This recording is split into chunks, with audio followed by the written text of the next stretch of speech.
My name is Jane, and I've lived a long time here in the High Weald. This is a story about how we made our fortune through iron.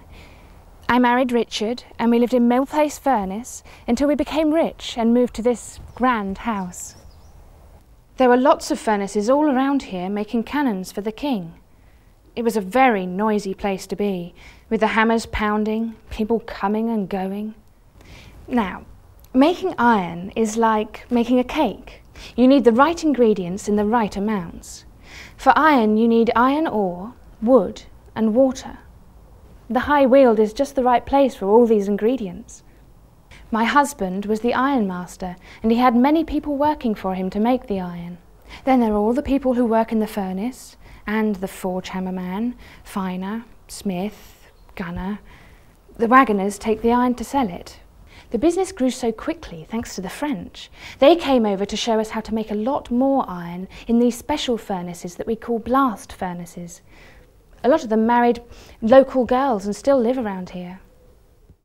A stream was dammed to make a really big pond, a hammer pond. You can still see some today. You need a lot of water to turn that big wheel. And then we built the furnace, and next to it the forge. Into the furnace went iron ore dug from the ground, and charcoal.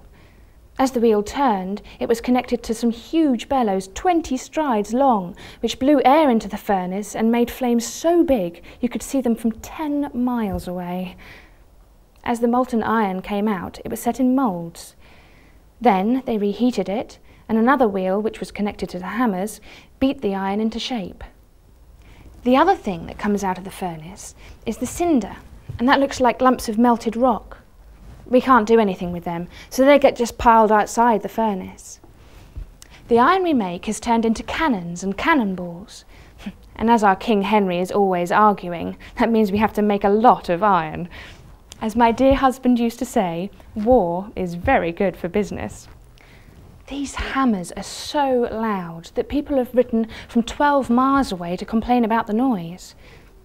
I complained once, but then my husband said, every time I hear the hammers, I should feel thankful, as they provided the means for my fine house and fancy clothes. When these furnaces were first used, everyone was so full of excitement about how much more iron they could make, and money, that they cut down trees without thought, all to fuel the mighty appetites of the giant furnaces. The poor people who used to graze their pigs underneath the big old oak tree were always complaining that there was nowhere to take their pigs. And then the clothiers, who make wool cloth, complained that there wasn't enough wood to fire their cauldrons to dye the cloth. And then the king himself became worried because there would be no wood left for his warships. But that has all changed now. Even the greediest Ironmaster has finally realised that if you cut all the trees down, eventually there would be none left.